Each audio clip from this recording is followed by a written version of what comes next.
Hi, my name's Tommy Walker. Like I was said, I work for Shopify now. Before that, I was the editor of Conversion XL, one of the largest conversion rate optimization blogs on the planet, which is awesome. And then before that, I was actually bordering the line of unemployment and self-employed. I don't know if any of you guys have been there before, but it's a fine line, and I was kind of telling myself, hey, I'm self-employed. So if you don't mind, I'm going to actually take a real quick picture of the audience here because this is a really exciting day for me. Okay. So, oh, we're already at the end. How do we get back to the beginning?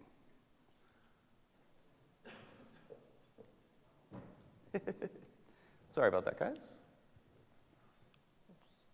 So what I'm going to ask, before we get started, I'm going to actually want to ask you guys a question. When I say the term social media marketing, what sort of process comes to mind? It's a real serious question that I have to ask people. I'm going to ask you right here in the front. What's the process that comes to mind when I say social media marketing? Sharing. So elaborate a little bit more. So maybe you create a blog post and then what happens? Okay. When I ask most people this question, the answer is something along the lines of like, oh, I create a piece of content and then I'll share it to Facebook and I'll share it to Twitter and Google Plus and LinkedIn and then maybe Reddit and then stumble upon, and then from there you're like, I run out of social platforms to share this to. Are the slides working? Oh, okay. So, and you get to this place where you run out of social platforms, and then you're going like, well, maybe I'll tweet some influencers, and then you don't really know what to do next. And a big part of this has to do with the way that's not a process. It's not really marketing. And if I have my slides here, I could show you what this actually turns into being.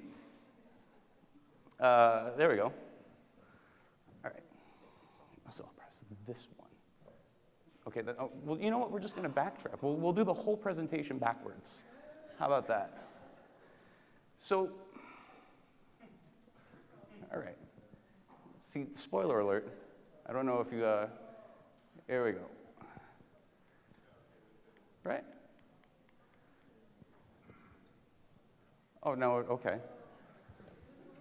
Of course. Let's see. Oh, wait. There we go. All right. So I'm going to start again, right? So when I say social media marketing, what's that process look like? And most people will say, like I'll post to Facebook and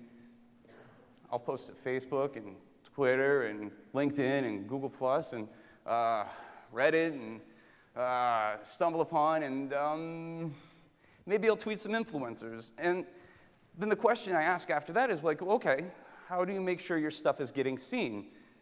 Well, we work really hard on our headlines and make sure we use really great photographs. And the problem with that is, if you look at other media platforms that have followed this methodology of using really great headlines and images to get people's attention, there's a downward trend. This is the U.S. households taking weekday newspapers. And a lot of people will say the newspaper industry in the U.S. has been dying because of social media. But if you look, it's actually been on the decline since 1960. So you can't really blame, social media for that, right? And you take a look at what's going on with newspapers, same sort of downward trend.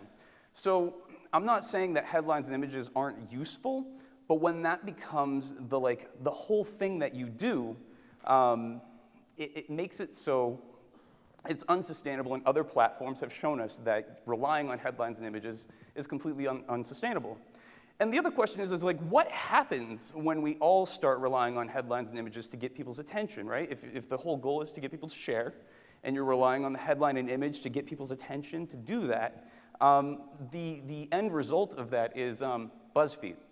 Right? I don't know if you guys have seen BuzzFeed's articles before, but you get like 22 people who just forgot how to people. Right? And you get like the try guys try drag for the first time, and weird things couples do before sex. Like, and I hate to admit this, but when I was putting this presentation together, I lost track of what I was actually doing for about a half an hour because I really, really just wanted to see this stuff. This is way more interesting than the stuff that I'm doing. And the truth is that this is all of our competition, right? I don't care who you are in this room. BuzzFeed is your major competitor. And if you're trying to use any social channel to grow, this is who you're up against. And the thing about that is, like, what ends up happening as a result of this, right? Time, which is a authority, long, trusted news organization, they get in on this game, right? Camel milk is a thing, and it costs $18 a bottle. This made my heart weep when I saw this in my news feed, because I'm like, this is what it's come to, right? And Facebook, of course, like, it changes the algorithm around and makes it so that that doesn't happen anymore. But the thing is there's too much focus on this, right? There's too much focus on, you know, fancy images and headlines, and not nearly enough focus on the avatar, your brand, and the name that's putting it out there. So people will say that, like, okay, you know, if the natural result of that is going, like, if we just use fancy images, like, you get more clicks. Yes, this is true, right? It is true that you will get more clicks if you use nice, fancy images, but again, on a longer term scale, how sustainable is that? And the other thing is, another study by Harvard Business Review shows that only 12% of businesses feel like they're effective users of social media. Everybody else, right, 45% of people say they're getting there, and another 43% say they're ineffective users. So this tells me that there's a big game of follow the leader going on instead of, you know, people actually knowing what they're doing, because everybody's relying on images and headlines, right? Now, I think that this is a three-part problem, right? The first part of the problem is that social media platforms inherently are not designed to acquire customers, unless you're organically, at least, right? They're not designed to get paying customers unless you're paying for ads, right? And the thing is like, when you first sign up for a Facebook page or a Twitter page or anything else, what are we looking at? Invite friends and import contacts. These are people who, if you're a startup, like really early stage, you don't have those contacts, and if you are inviting your friends, who are you friends with on Facebook? Mom, grandma, people from high school that you follow just to see if they got fat. Like, those aren't your customers. And I don't know about you, but anytime someone invites me to like their page on Facebook, I don't bother, right? And these are all the pages that people have requested my access to, and I'm not following these guys. Now, if I were to follow them, it would still be bad for them, too, because of the way the Facebook newsfeed works, right? You've got interest, post, creator, type, and recency. Basically, Facebook is saying, we're going to show you stuff you like, and more of the stuff you like, and you know, we'll keep going with that. Well, if you have a bunch of people connected to your Facebook page in the very beginning that aren't going to be buyers, when new buyers do come along, or customers, potential customers are going to come along, your stuff is getting buried because the people that you invited in the first place aren't even paying attention, right? So this is a huge problem that works against you. Now, you could say, well, okay, I'm not going to invite my friends, and I'm going to just instead try to use you know, social buttons on my website and see if I can get people to like me from there. But that has been shown to decrease conversions because it's a distraction from the main goal. Like, I would much rather have someone sign up for my product instead of like my page on Facebook, right?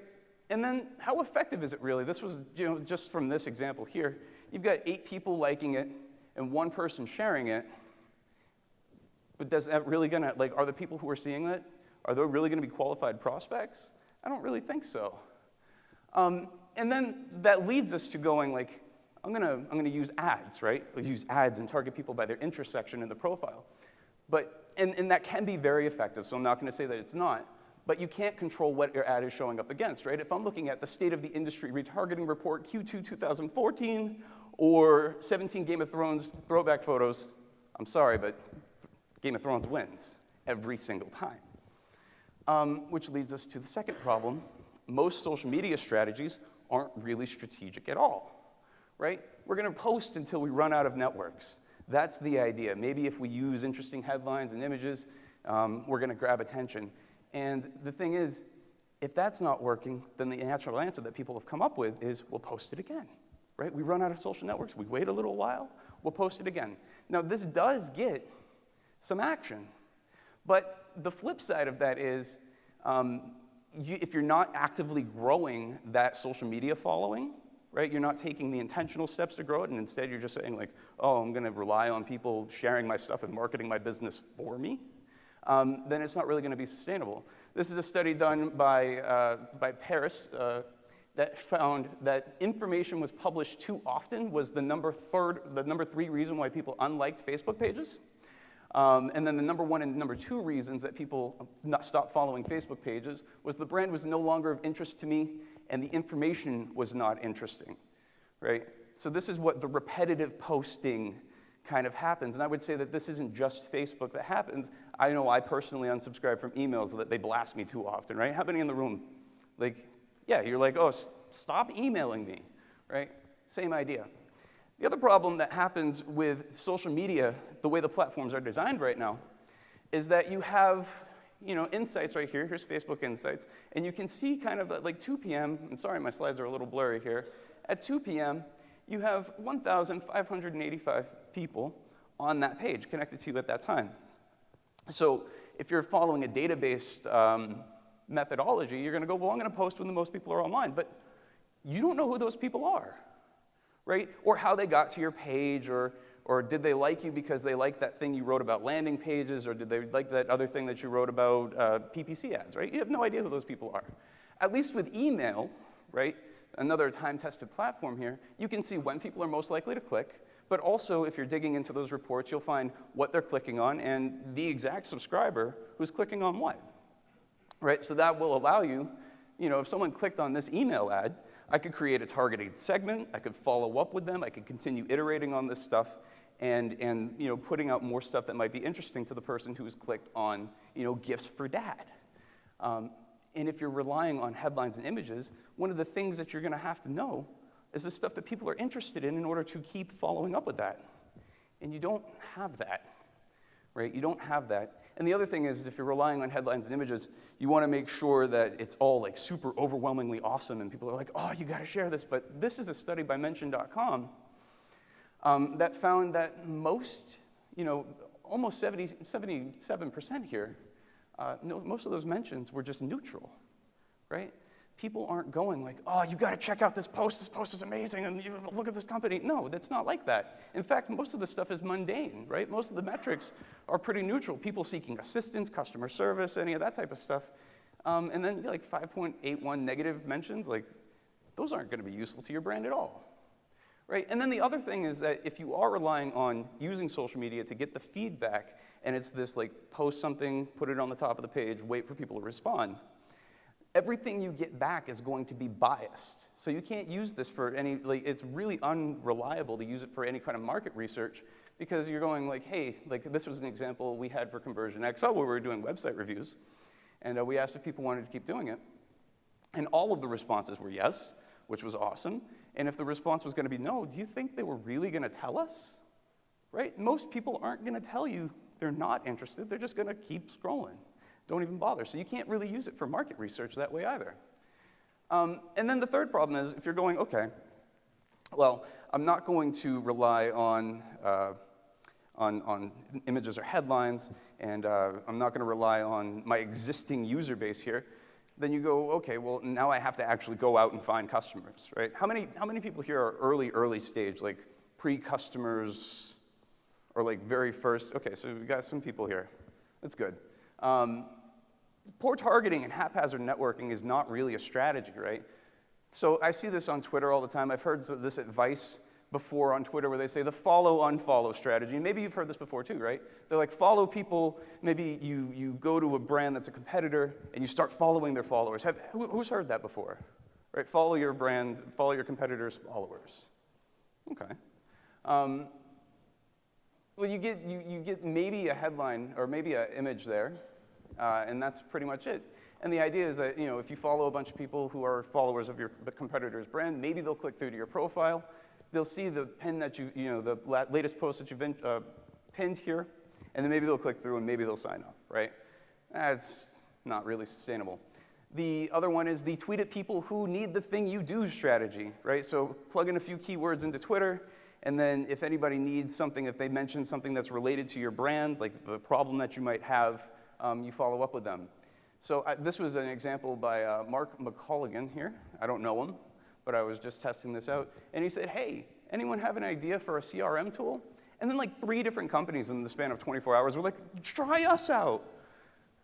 And like, dude, that's what that's like, right? You're always, like, it's just super creepy in my mind to just really go like, hey, try our stuff because I know you're mentioning it. Like, you have this problem, right? And then the last strategy that I hear about, and you guys have probably heard about this, the follow, retweet, tweet, and link at influencers, right? Get somebody famous, somebody popular, somebody who everybody else knows, trusts, and likes to mention your brand. There are plenty of blog posts out there that talk about targeting influencers and getting those people to share your stuff. But if I look at this other study by Mention again, only about 8.58% of brand mentions are even done by influencers.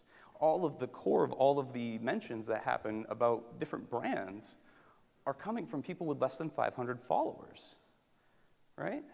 So maybe we're looking at the wrong stuff. Maybe we're not finding the right people, right? Maybe our customers aren't going to be following influencers, but maybe they're people we should go out and find ourselves. But how do we do that? So we're going to recap here, and these are the problems of the traditional social media marketing methodologies. Distribution stops once you run out of social networks. There's an over-reliance on headlines and images to drive traffic. There is no proactive method for reaching out to new prospects. Instead, you rely on word of mouth, getting people to share your stuff, and ads. There's no method of segmenting how the content gets distributed. No method for listening, right? Dave was talking about finding empathy, but if you don't know what people are saying, how are you going to find that empathy? You can't, right? No way of finding listening outside of keywords and soliciting feedback through social media postings. There are no or weak methods for actively building a network. Over-reliance on influencers to mention your brand. And I'll be honest, as an influencer, if you're like as somebody who is now like standing on stage, if someone tweets at me and they're like, hey, I retweeted a bunch of your stuff before, would you like to hear my pitch? No. Like, not to be mean, but like for the most part, that's really hard to get an influencer's attention. You have to build up a much longer, more time, you have to spend more time in that relationship than most people are willing to have, right? Most people have to give. So over-reliance on influencers and not enough emphasis on the little guy, where most of the majority of your mentions are actually going to come from. So, and the worst part is none of this is social, right? We talk about social media marketing, but we're really talking about better ways of broadcasting to people. It's not push, or it's not pull, right? We're not pulling people in, we're pushing. We're trying to get our stuff out there smarter. And that's what that's all about. So I saw all this when I was, this was kind of the problem when I was in that, like, bordering that line between unemployment and self-employment, and said, like, I have to write articles to get, like, $200 at a time in order to feed my family. And I said, if I don't get traffic to these articles, right, for these other brands that I'm working with, I'm not going to have, like, I'm not going to make the money, right? And how many people have been in that position, right? You're like, it's do or die time, and you have to make it work. So I said, I got to flip this whole thing on its head, right? And the thing I found is I needed to get everything organized, right? When I talk about what I do, I talk about online marketing, and I say, okay, online marketing to me is social media marketing, PPC, and landing pages. Those are the 3 main things I break it out to. And then what I did was I went out and found places that were talking about those things. In this hypothetical scenario, we're going to say that this is a bookstore, right? And they talk about, they have categories of books in horror, sci-fi, and steampunk. Well, out there in the big world of social media, there are groups of people, like literal groups of people, Facebook groups, Google Plus groups, Reddit groups, talking about horror. Tons of them, thousands of people talking only about horror there, right? So we have to get the stuff organized, and if it's not on your site, figuring out the stuff that you talk about and how it breaks down, then it's at least your customer types, right? Stuff about bookstore for payment software, and then break this up into freelancers, business, enterprise level, and work at home moms, right? You can take that and go like, who are our customers, and then how can we find them out in social media? Now the next thing is you find groups in the vast world of social media that correspond to those categories on your site. And you do this very simply, right? Looking at the horror example that I had from before, I did a search for horror on Facebook and then sorted by groups. I did horror on Google Plus and found communities. Did Pinterest boards, horror, and then found all the different boards that were related to horror. Do Twitter hashtag chats, right? Who's talking about horror? This is a tool called Twubs, and that will show you all of the different hashtags that deal with that particular subject. Reddit, you've got all these groups right here. Tumblr, right? Again, you've got horror, American Horror Story, horror movies, body horror. And the thing is like doing that, just in putting those slides together, I found like 10,000 people who were actively talking about horror. And I'm not even like in the horror, like I don't do anything with that, but if I were to have that like sort of key base there, I would at least know where I could start interacting and watching people and paying attention and then developing empathy, right? And then the third part is build a social media marketing dashboard in Google Sheets, right? Something that I've done, I've created the system where you follow the group name, the URL, the admin, the influential members of each one of these groups, the total members that are there, dominant gender, if that's something that's relevant to your business, commonly discussed topics, right? You're just paying attention to what these people are talking about. And then these three scores right here, you give each group an interaction score, a conversation score, and a knowledge score. Now, this is the most important part of this process. And feel free to ask questions about this afterwards. But you also, if you go here to bit.ly/social-filter, you'll be able to get a copy of the spreadsheet for yourself. And you also want to create a new sheet for each category on your site. So if you've got horror, sci-fi, and steampunk, then you create new sheets on that spreadsheet for horror, sci-fi, steampunk, and then you can keep everything organized, keep all of your groups organized. And the thing is you rate these groups of people that you have found, right, on all the different social media platforms that you can think of, on a scale of 1 to 5, or 1 to 10, with 5 being what you consider average, right? So if we're looking at the interaction score, we're looking at these groups and going, are these people actually talking to each other, or is it just a bunch of people throwing links at the wall, right? This is important because even if they're all just throwing links at the wall, you want to keep them so you don't find them later. You don't pay attention. You sort the spreadsheet out later, and they're not there. The second score that you give is a conversation score. If there is conversation happening, what's the quality of the conversation that's going on, right? Is it a bunch of people saying, hey, great post, or is it people going like, yeah, I agree, I disagree, like they're trying to help each other out and really be a community and move the community forward. And then the third score you give is a knowledge score, right? On a scale of 1 to 10, if you consider yourself average, give yourself a 5. Are the people in the room smarter than you? Or do they have something that they could learn from you? When you have these 3 scores in place, what you can do is then sort that spreadsheet in a way where you can say, like, I want to generate a conversation. I want to do something that's buzzworthy, right? Sort it by conversation scores that are high, and now you're listening to what's going on in that group. You create content that's specifically for that group, and then you see what happens from there. But at least you're putting it out there, not to just a blank wall and going like, maybe I'll get some traffic off of it. You're putting it out there to a group of people who actually talk about this stuff on a regular basis. And yeah, you sort the spreadsheet to meet your needs. This was something that I did with the horror group, right? They commonly discuss slasher films, stalker films, ghost stories. I'm paying attention to what they're talking about so I can put stuff out there that is going to be aligned to the stuff that I already know they're talking about, right? And the whole idea is that you're being social first, you're interacting with these groups in the first place, you're creating media for them, and it just happens to be marketing, right? And that's pretty much all I got. If you want to see what this whole process looks like in full detail, you can go to bit.ly, and then social-filter-CXL, and then you'll see the whole process. And that's all I got. Thanks, guys.